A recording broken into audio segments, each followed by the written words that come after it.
वाजले 8 आणि आम्ही पोहोचलो आहे अजमेरला. अजमेरहून जाणार आहे चंदीगडला. काल बराच लेट झाला म्हणून ते व्हिडिओ बनवला नाही, झोपलो. आणि आज थोडं लेट झालं, ॲक्च्युली उठायलाच खूप लेट झालं म्हणून पॅकिंग करतो आणि लवकर निघतो. काल जवळपास हॉटेल मिळत नव्हती, इथे एक हॉटेल मिळाली.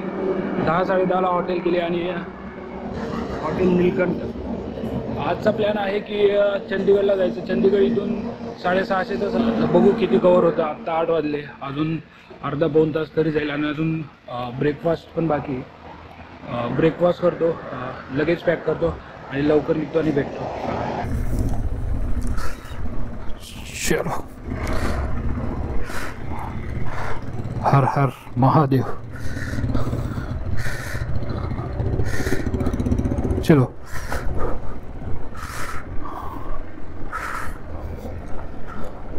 Nilkanth hotel and guest house. So आत्ता वाजले 8:50 झाले आणि निघतोय. निघता अजून 1 तास गेला.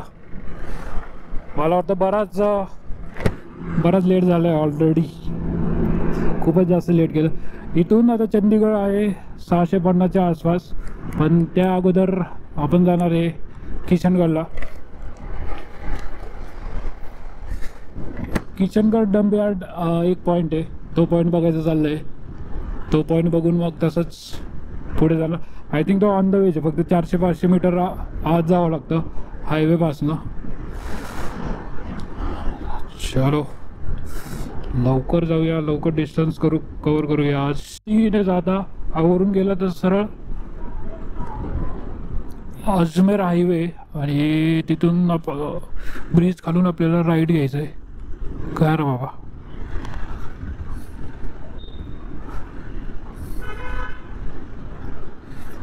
इथून 2 किलोमीटरवर डंपयार्ड, किशनगड डंपयार्ड आहे. किशनगड डंपयार्ड बघू आणि 10-15 मिनटं थांबू आणि लगेच निघू. ते पण 10 वाजेला ओपन होतं. आता मिळेल का नाही माहीत नाही. एक्झॅक्ट 10ला ओपन झालं तर मिळू शकतं, नाही तर मग आपला टाईम जाईल वेस्ट.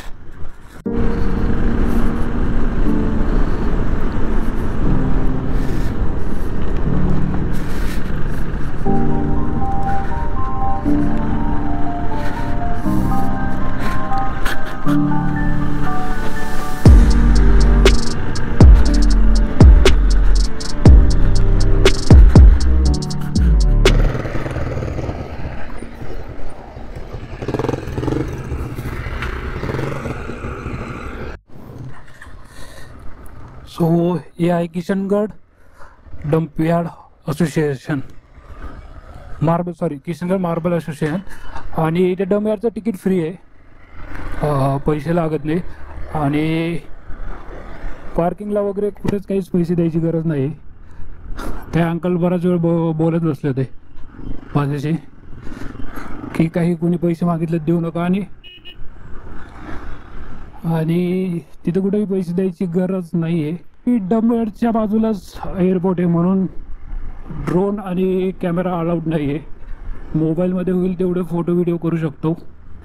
बघू आता. माझा तर प्लॅन होता ड्रोन उडवायचा, पण ड्रोनला अलाउड नाही आहे. आणि जसा फ्लायओव्हर सोडला तसा कंटिन्यू सगळं मार्बलचंच आहे इथं. आणि आय थिंक याच मार्बलचं ते डंपयार्ड आहे. आणि त्याच्यापासून स्नो वर्ल्ड तयार झालं. वेडिंग, प्री वेडिंग आणि फिल्म शूटिंग पण झाले. बऱ्यापैकी फिल्म शूटिंग होतात.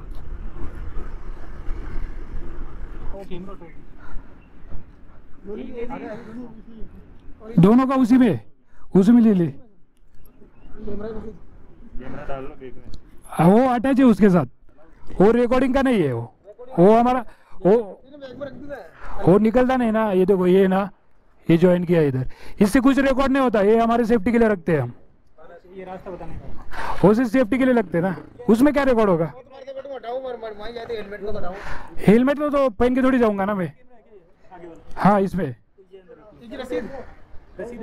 नहीं. उसको बोला मैं, उनको बोला, वो बोले कुछ जरूरत नहीं है, रख दो. ये कुछ यूज करने वाले हैं, 5 मिनट रुकने वाले हैं, निकल जाएंगे. ज्यादा देर रुकने वाले नहीं. नहीं, उतना टाइम ही नहीं है हमारे पास. चलो थैंक यू। सीधा जाना है।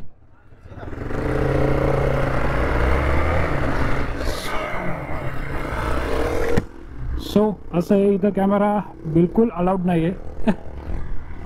गोप्रो पण नाही म्हणत होते, पण आणलं आहे। गोप्रोमध्ये थोडं रेकॉर्ड करू। स्नो यार।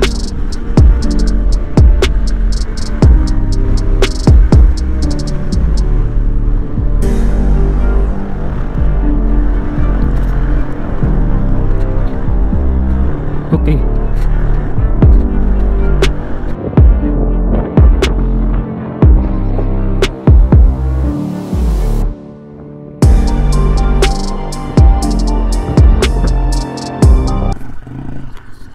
चलो।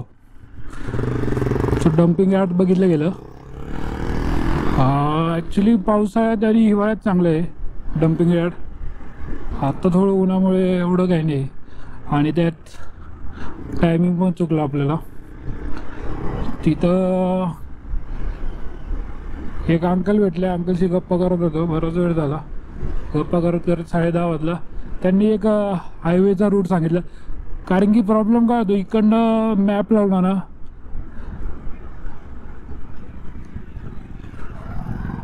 चलो मॅप लावला तर मॅप थोडा आतला रूट दाखवतं।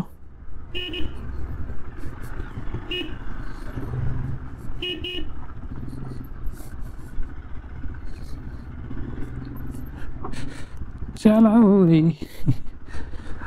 तो मॅपने इकडनं मागच्या वेळेस गेलो होतो, तोच आतला रूट दाखवत होता। 2 व्हीलर टाकला, 4 व्हीलर टाकला।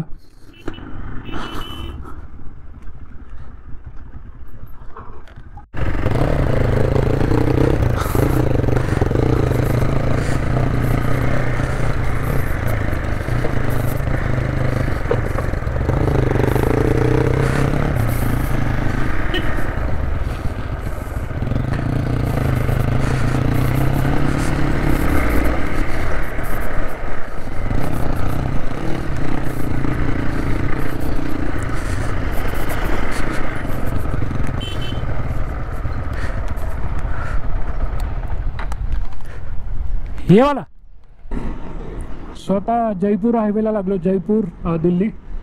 सो मॅप आम्हाला दाखवत होता इकडनं किशनगडपासून लेफ्ट घेऊन साईडने। तर मॅप मागच्या वेळेस जसं नेलं होतं सेम रूट नेला असा गावागावातनं, आणि तोच रोड सरळ डायरेक्ट मला हरियाणाला निघाला होता। म्हणून यावेळेस ते अंकल भेटले, तिथं फिरायला आले होते, ते ॲक्च्युली ड्रायव्हरच होते। ते त्यांनी सांगितले की सरळ या रूटने जा जयपूरला, हा पूर्ण हायवे। सो म्हणून आम्ही आता जातो आहे जयपूरला। जयपूरहून कोटपुतली लागेल, कोटपुतलीपासून 10 किलोमीटरवरून लेफ्ट एक टर्न घ्यायचा आहे। ॲक्च्युली विचारत गेलेलं चांगलं असतं, थोडं विचारत राहायला पाहिजे, कारण की आय थिंक मॅप डिस्टन्सनुसार आपल्याला रूट दाखवतो। मग तिकडनं थोडं डिस्टन्स कमी असेल, पण मग थोडा कच्चा रस्ता मागच्या वेळेस तर ऑफरोड पण करावा लागला होता। म्हणून थोडं लोकलला भेटून विचारत राहिलं तर असा फायदा होत असतो।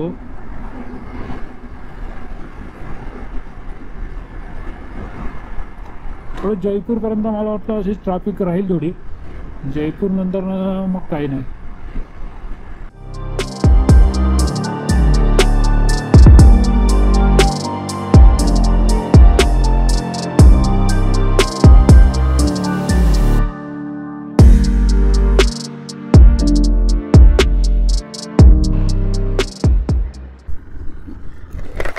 कुठले तुम्ही? सोलापूर, महाराष्ट्र। सोलापूर। आम्ही पुण्याहून आलोय। इकडे कुठे चालले आता? दिल्लीला चालले का? डायरेक्ट दिल्ली। किती दिवस झाले तुम्हाला? 24 दिवस कंप्लीट झाले सर। 24 दिवस झाले। अरे वा। आता डायरेक्ट दिल्ली का? आज थांबता कुठं मग? थांबता कुठं? तो मंदिर बघतो, किंवा मशीद, दर्गा, ढाबा। अरे वा। सोलापूर ते दिल्ली सायकल यात्रा। जस्ट जेवण केलं, 3:20 झाले, आणि जवळपास आपण 150 ते 250 किलोमीटर कवर केलं आहे। अजून चंदीगड 470 किलोमीटर। आज चंदीगड करायचं ठरवलं तर आज चंदीगड करायचं ठरवलं 11-12 होऊ शकता. बघू झालं तर करू, नाही तर चंदीगडच्या अगोदर मला वाटतं स्टे घ्यावा लागेल.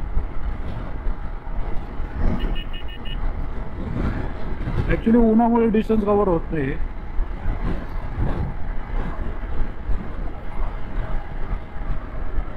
आणि ज्या हायवेने आम्ही जाणार होतो डायरेक्ट अंबालाला निघतो मे बी, तो हायवेला 2 व्हीलर अलाउड नाही आहे असं आत्ता कळालं.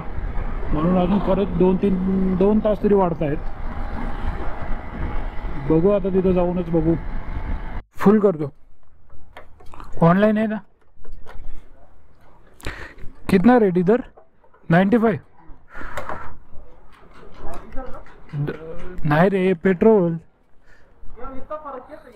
12 रुपये, 10 तर 12 रुपयाचा फरक आहे इकडे डायरेक्ट.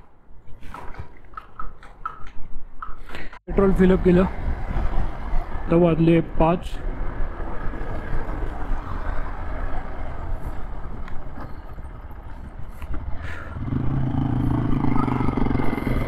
पेट्रोल इकडं स्वस्त आहे, आपल्यापेक्षा 12 रुपयाने स्वस्त आहे. इथं रेट आहे 95. आपल्याकडे 107, 105 असं चालू असतं. जवळपास 10 ते 12 रुपयाचा डिफरन्स. इवन इथं पण काय म्हणतात, राजस्थानला पण 105, 107च होतं. आणि आत्ता लागलो आहे आम्ही चंदीगड हायवेला. काही लोक म्हणतात इकडे अलाउड नाही, काही म्हणतात अलाउड आहे. आम्ही हा टाकला, सरळ एक रोड दाखवत होता निमरज मार्गे, दिल्ली गुरगाव साईडने. तो डायरेक्ट पटियाला रोहतक साईडला निघत होता. तो 1.5 ते 2 तास एक्स्ट्रा दाखवत होता. म्हणून आम्ही हा घेतला. आता इथून सरळ डायरेक्ट कुठं जायचं नाही, डायरेक्ट चंदीगड. मला वाटतं 401 किलोमीटर तरी, 400 किलोमीटर तरी इथून असेल. आणि आत्ता वाजले 5 करेक्ट. आत्ता आम्ही आहे अंबाला, इथून 200 किलोमीटर. जवळपास 3 तास कंटिन्यू राईड गेली. 3 तासात 160 किलोमीटर कवर केलं आहे. फक्त पण आता प्रॉब्लेम असा झाला, आम्ही चढलो एक्सप्रेसवेला आणि एक्सप्रेसवेला 2 व्हीलर अलाउड नाही आहे. आणि या एक्सप्रेसवेला लवकर एक्झिट पण नाही आहे. आणि इथून अंबाला आहे 200 किलोमीटर, 200-250 किलोमीटर. आणि तिथून पुढे चंदीगड 50 किलोमीटर आहे. प्रॉब्लेम असा झाला आहे, आम्ही चढलो आता एक्सप्रेसवेला आणि एक्सप्रेसवेला 2 व्हीलर नाही आहे. संकेत म्हणून घेतली गाडी पुढे डायरेक्ट. अरे मामू पण काहीच करणार नाही, आम्हाला पण माहिती. इथं सगळे म्हणताय की काय करणार नाही, कोण काय करणार नाही. बघू आता काय होतं ते. पुढच्या शॉर्टमध्ये कळेल. अडवलं तरी 100 रुपये दे की चूक. नाही ते 1000 रुपये घेत म्हणजे. अरे त्या हे बाईक वगैरे बघितलं ना, तसं काय असतं.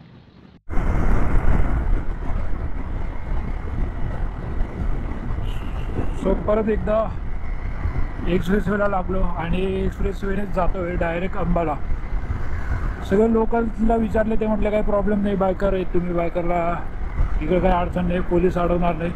म्हणून आम्ही निघालो आहे. इथून अजून अंबाला आहे 210 किलोमीटर आणि 7:30 ऑलरेडी झाल्या आहे. तर मला वाटतं 11च्या आसपास चंदीगडला पोहोचू. बघूया आता. रोड मस्त आहे, ब्रेक जावायची गरज नाही, क्लच नाही, काय नाही. फक्त एक्सिलेटरवर हात ठेवायचा आणि कंटिन्यू राईड करत राहायचं 200 किलोमीटर. इवन ना टर्न नाही, काय नाही. इवन लाईटसुद्धा नाही आहे. एकही लाईट नाही आहे. सो मला वाटतं डिस्टन्स लवकर कवर होऊन जाईल.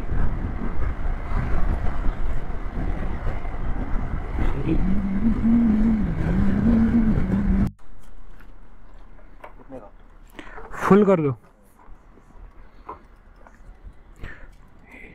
इधर कितना है रेट? 94.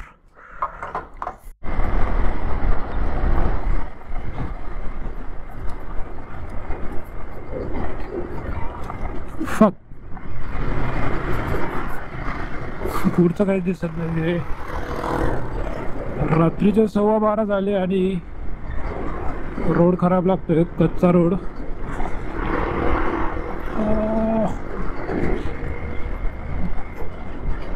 लईच रोड खराब आहे इथला. ओके, थोडा पॅच खराब होता. मध्येच चांगला रोड येतोय, मध्येच पॅच येतोय खराब, त्यामुळे जरा गाडी सांभाळून चालवावं लागेल. Speed under control. सो जेवायला थांबलो होतो, जेवण केलं. आता वाजले 12 वाजून 10 मिनटं आणि अजून आपल्याला 80 किलोमीटर जायचं, 80 किलोमीटर चंदीगड. ते जवळपास 1-1.5 वाजतील चंदीगडला पोहोचायला.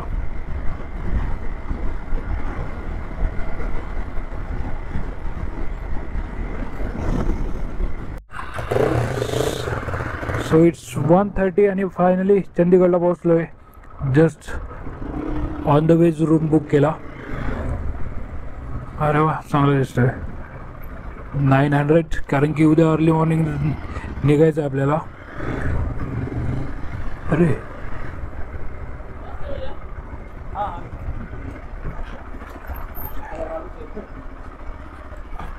ओके ना.